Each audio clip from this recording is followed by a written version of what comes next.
Hello YouTube, it's Supernova, back with more Explain 11. Today we're going to be taking a flight from Toulouse south to Barcelona. We'll be skirting the Pyrenees and the microstate of Andorra, which lies on the border between France and Spain. As always, we're going to go through the startup procedure, beacon on, parking brake set,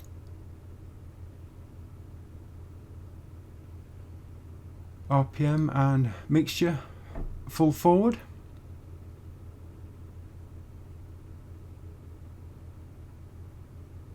and checking cowl flaps open and fuel selectors both on. We're at Toulouse, which is the Payway version. It's a fairly sparsely populated airport, at least at this side of the airport. We're on the what appears to be the general aviation side of the airport. We're in parking alpha. Starting the left engine, first priming it, again using the low setting, which is the easiest setting to use.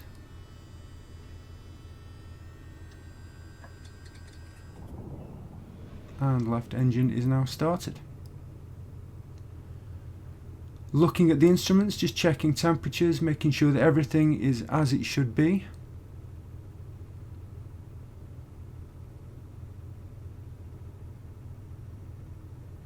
You can see the oil temperature is pretty low. It's starting to climb, but it will take a while to reach a usable position. Left alternator on.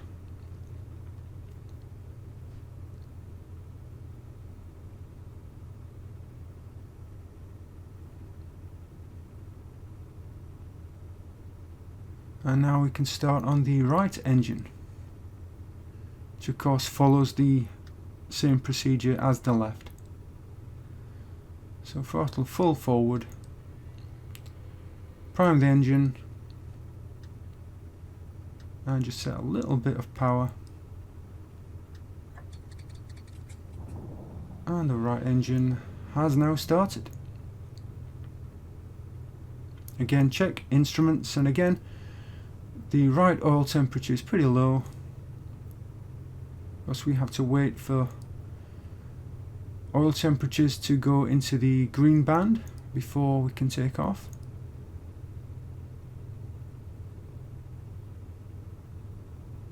And having checked the instruments, we can set the right alternator to on. And at that point we'll continue with the Avionics.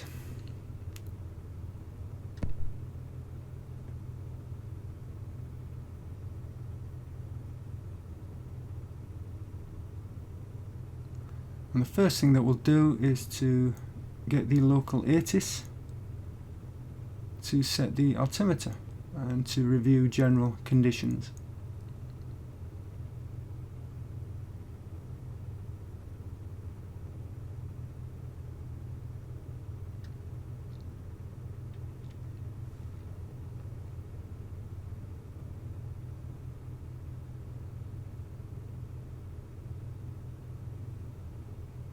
We have an existing flight plan entered into the Garmin 430. That will be deleted. Toulouse Blagnac information Juliet 1400 Zulu weather. Wind It's essentially the same flight plan, visibility but more than 10. I think it's important with each flight to re-enter the flight plan to make sure that it is exactly what you want. Arriving runways 14 left, 14 right. Departing runways 14 So the altimeter left, is basically where it needs to right. be. Advise on initial contact. You have Juliet.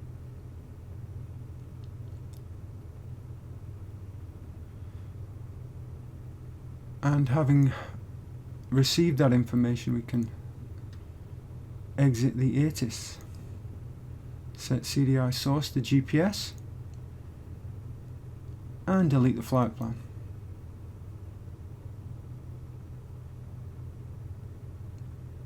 At this point I'm going to set the destination, which is Barcelona.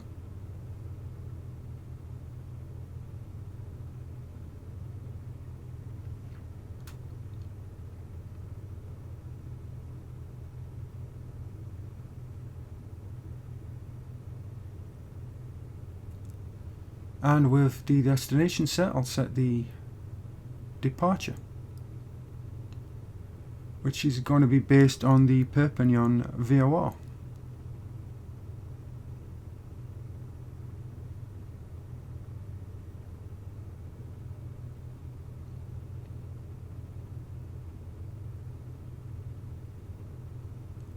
And we'll be taking off from runway 14 left. I'm also going to set the star, and I'm going to set that because I want to populate the route. I could leave this until I'm in the air, but I have to set this well in advance of reaching Barcelona.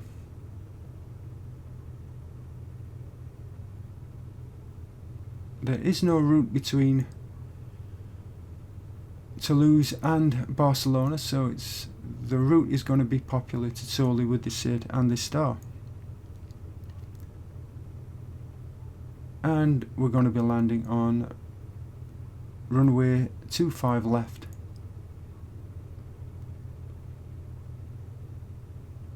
So that done, I can then move on to set up the autopilot. We're going to be flying at 7,500 feet. We're going to be passing over a little bit of the Pyrenees, just kind of skirting it towards the coast.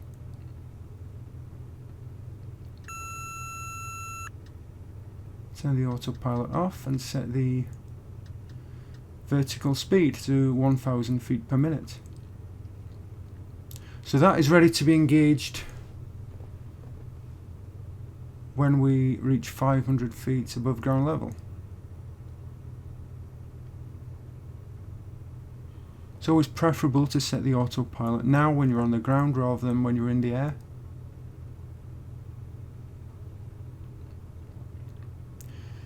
I'm using stock weather still. It's a clear day. Well, I'm kind of using world traffic, it's there, but I don't think I've populated the airport. And even when I do populate it, I don't see an awful lot of aircraft anyway. I think you're going to see more aircraft on the other side of the airport, around the terminals.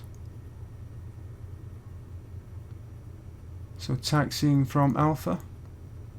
I make the mistake here of turning onto the runway a little bit too early, but there's still plenty of runway for the takeoff itself.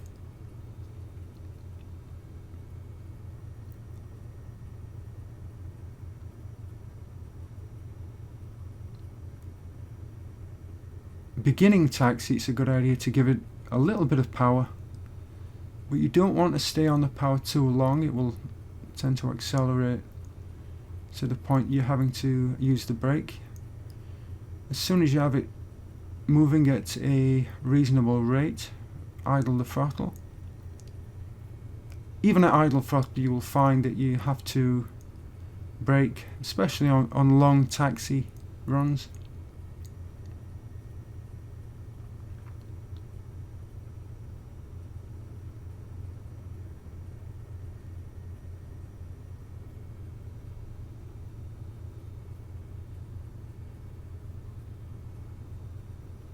There's not a lot of detail to see at this point. Again, it's quite a sparsely laid out airport.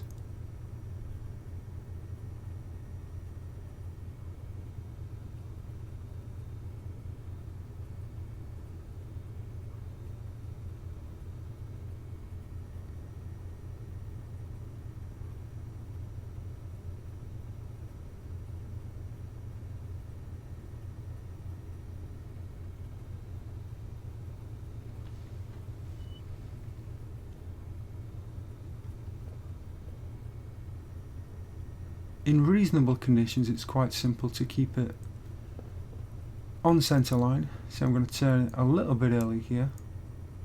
Should have taken the next turn after this one. But again, there's plenty of runway.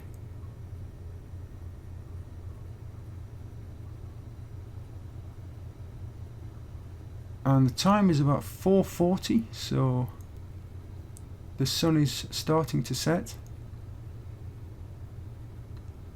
Just going to hold short here. and go through an abbreviated checklist, just setting the basics up, not doing an engine run up, setting the parking brake. I really should have given it a little bit of left trim,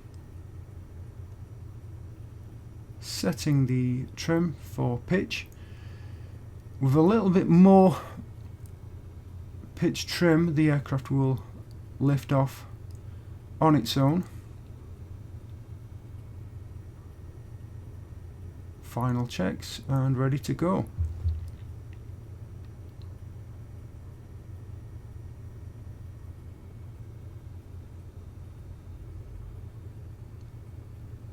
Checking for traffic.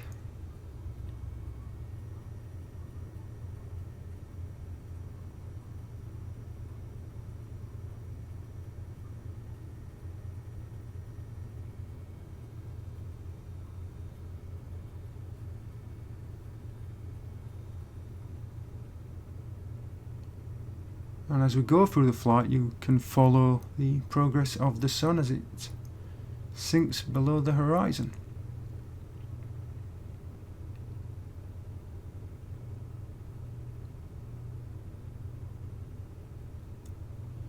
So now just thinking about getting onto centre line, get it pointed as straight as possible down the centre line to try to minimise rudder work, which always seems to be inevitable. And just setting up the lights, strobe and landing lights. Transponder to altitude.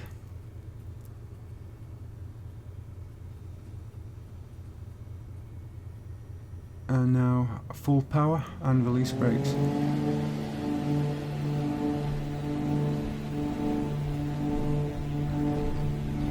Looking for about 80 to 85 knots. And rotate. A little bit of right roll. Gear up and yaw damper on.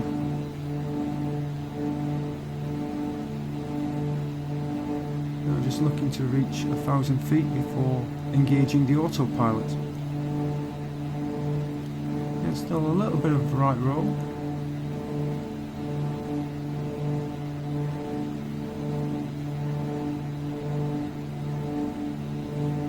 And autopilot engaged, yaw damper on.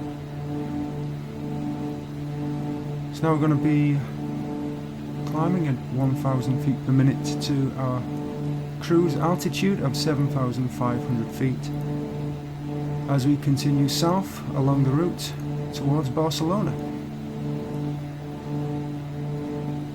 Again, checking instruments, making sure everything is as it should be.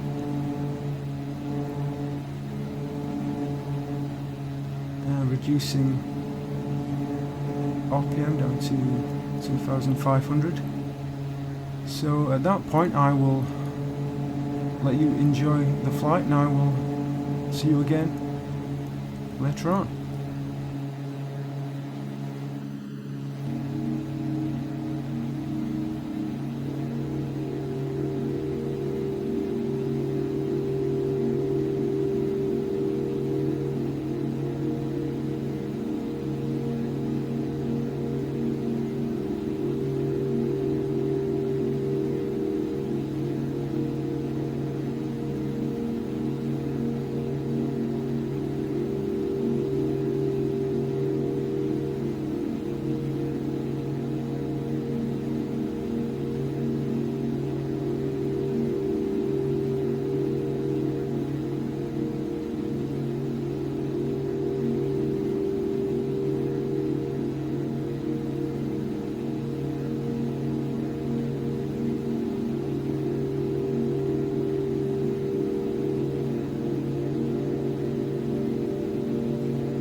And welcome back.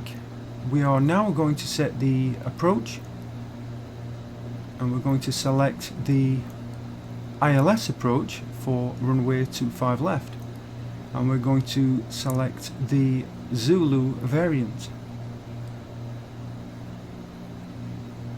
using the Kalela initial approach fix. We're not going to activate it yet, we will activate it when we reach the IAF. So now the route is complete, and we will continue for the last phase of the flight. We're turning south, and we are going to continue skirting the Pyrenees, which are going to loom ever larger. So I'll see you for the approach.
And welcome back.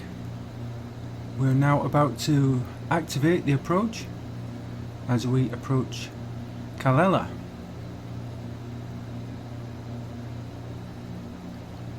And with the approach activated, things are going to start getting a little bit busier.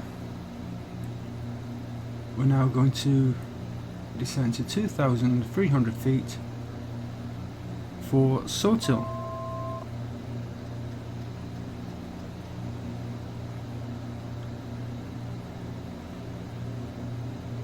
As you can see, the sun is beginning to set.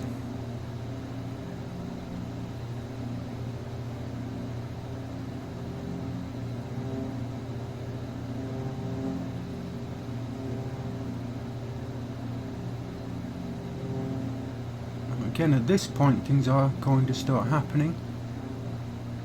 I think it's a good time now to look at checklists and go through the entire descent checklist. I think it's always a good idea to be one step ahead and to know exactly what's coming up, rather than going through the checklist as you're performing the action.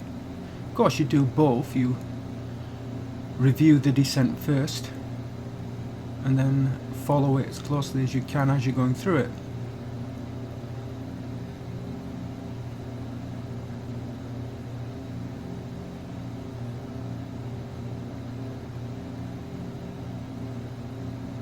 I'm timing the descent to arrive just before Sotil at 2,300 feet,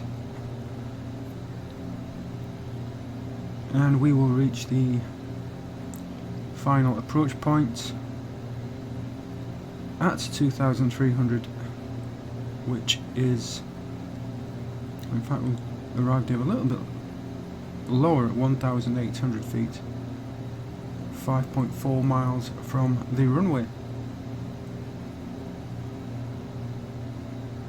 on a glide slope of 637 feet per minute. But all that will be done on the autopilot. And we're descending from 7.5 to essentially 2,500 feet, so that's quite a descent.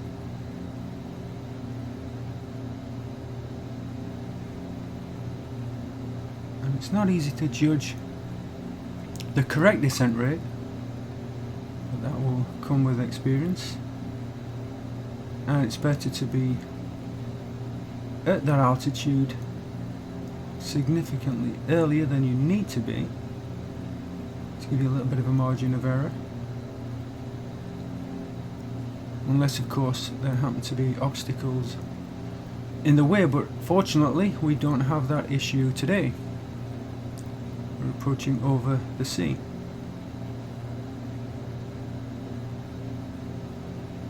So the idea is to activate the approach when you're approaching the initial approach fix. In this case, as I said earlier, Calella.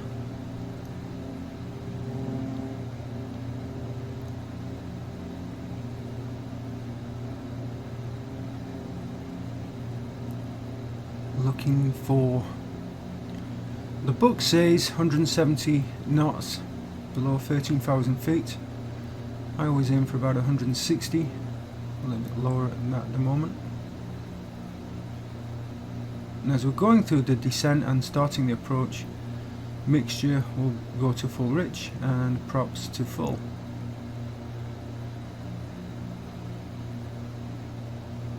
A bit of a left turn as we start to align ourselves onto the approach course.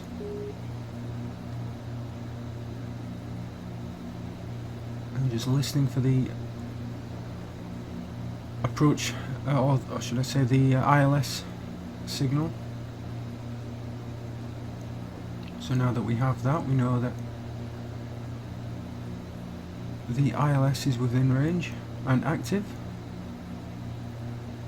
and more importantly that we have it tuned to the correct frequency.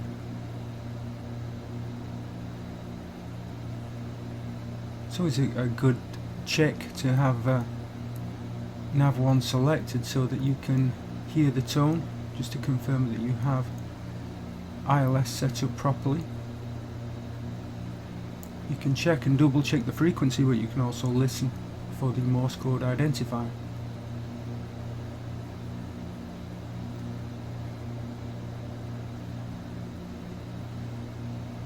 Again, at this point, just monitoring the descent, monitoring the altitude, checking to make sure that we're going to be down at the altitude we need to be when we need to be at that altitude, and also looking at the airspeed. Currently at 160 knots, I'll be reducing that to 152 knots or below to lower approach flaps.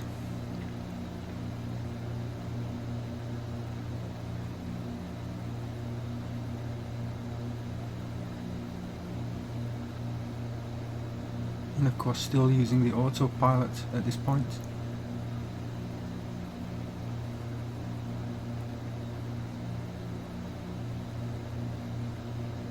Using the autopilot allows you to concentrate on making sure that everything is as it should be, and of course it also allows you to monitor radios and communicate with ATC.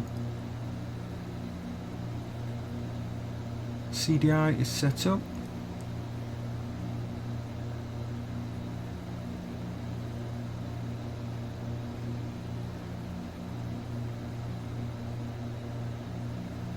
So at this point everything is as it should be.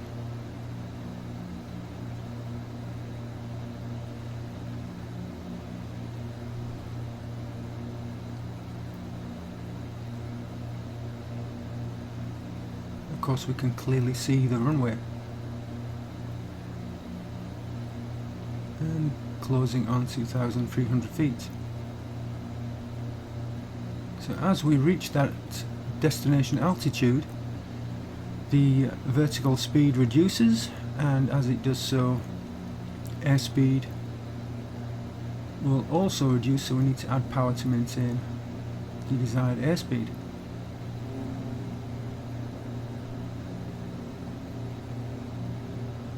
You always want to stay one step ahead of your inputs if you possibly can.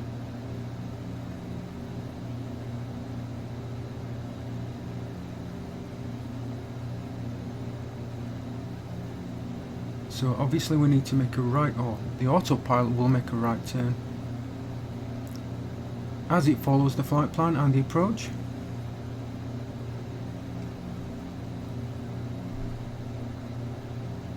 And shortly we will activate approach mode. The Garmin 430 will switch to V-lock. So it will center on the localizer.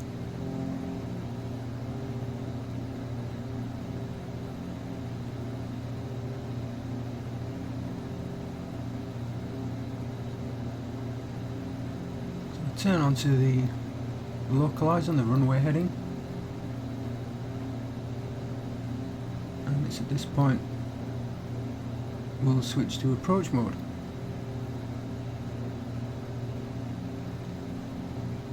Glide slope is still above us.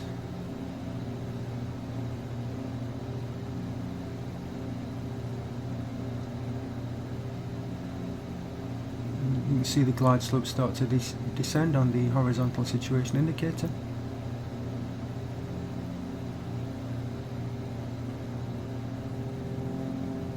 And reducing airspeed. Extending flaps.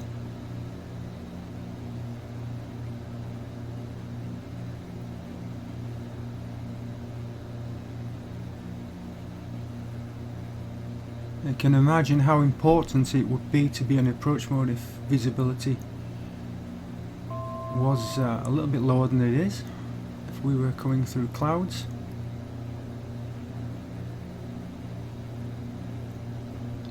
As you can see on that Garmin 430 page, we can see the ground speed noted as GS, and that becomes important when we are on the ground.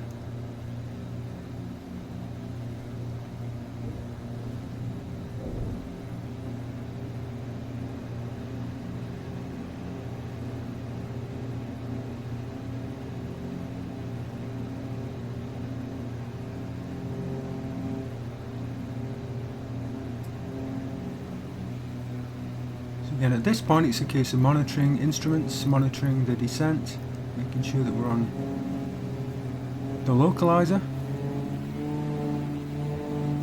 and looking at airspeed, extending full flaps.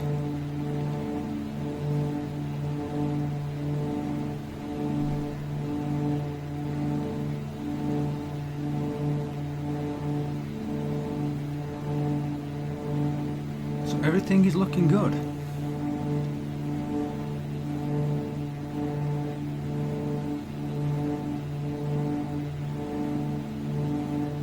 Looking for about 95 knots on the final approach.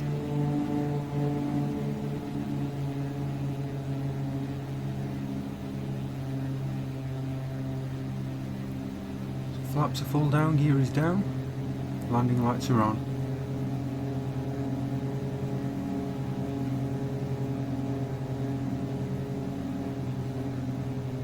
Speed is good.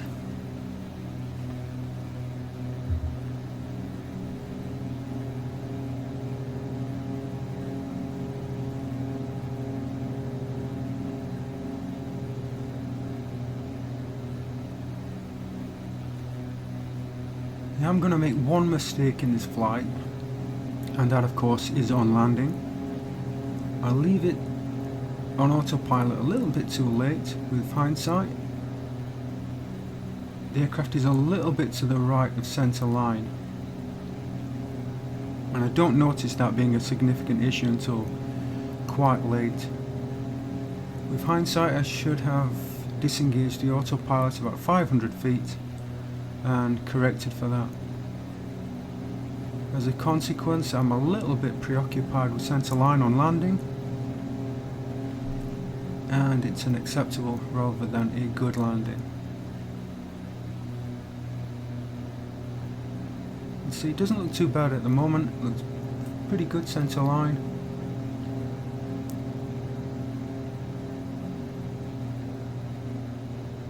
I really should have come out of the I should have disengaged autopilot very shortly. Just coming up to that point, about 500 feet.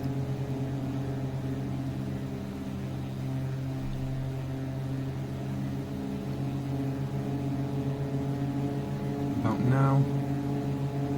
And just roll left a little bit to correct.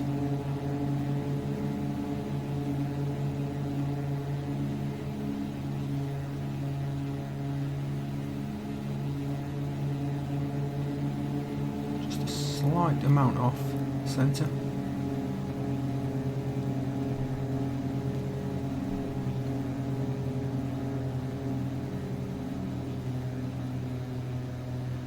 Still looks pretty good at that point, but I'm just going to be slightly off.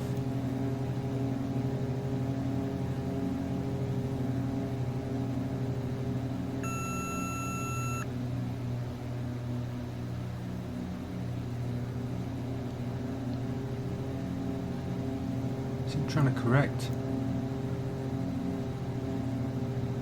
Just accepted, and don't quite get the nose pitched up quite enough, but not a bad landing.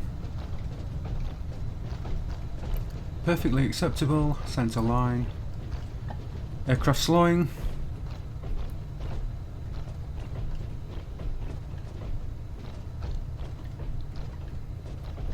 And making note of ground speed on the G430. Slowing it down.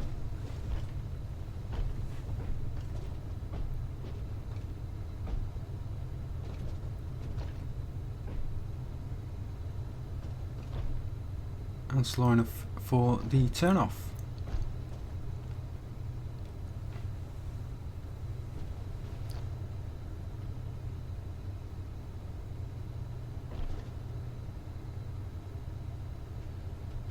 I don't think there's a general aviation parking area at Barcelona. If so, that I haven't found it. So I'm going to take a I think it's a cargo area. And I'll park there. Slowing down this to go through the after landing checklist.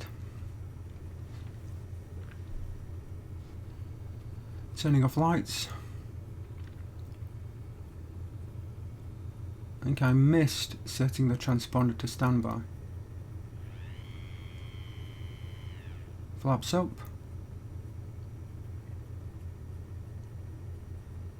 And car flaps open.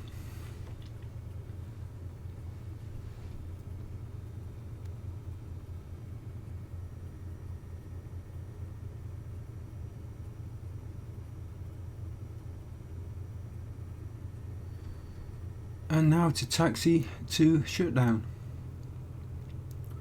So that was an interesting flight for me. There's a lot of really a lot of scenic scenery en route as we pass the Pyrenees, and especially with the lighting conditions and a little bit of mist, it's quite a nice trip.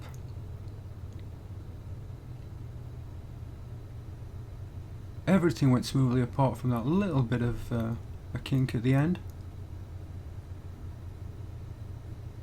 Would have been nice to have got a centre line on landing. Of course, this is another Pieware airport.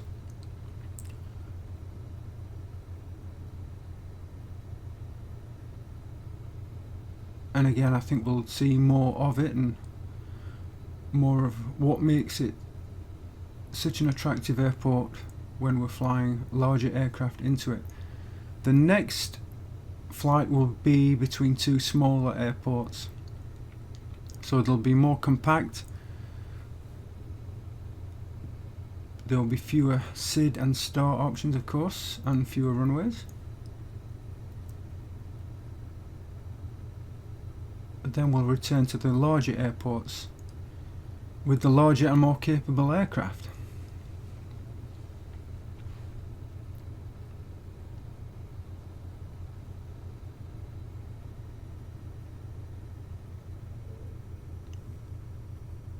And here we are turning into a cargo and loading area.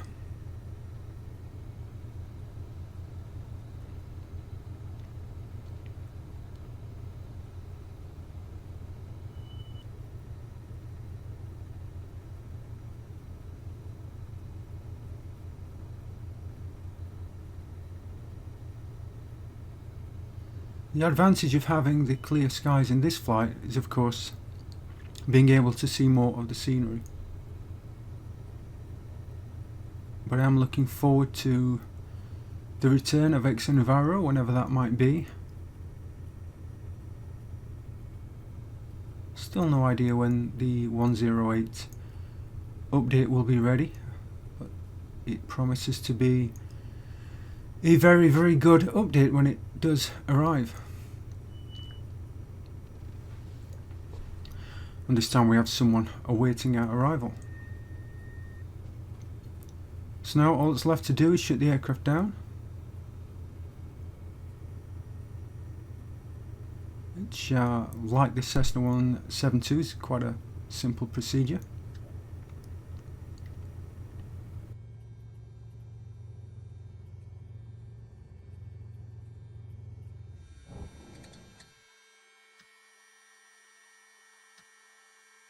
So I do hope you've enjoyed that.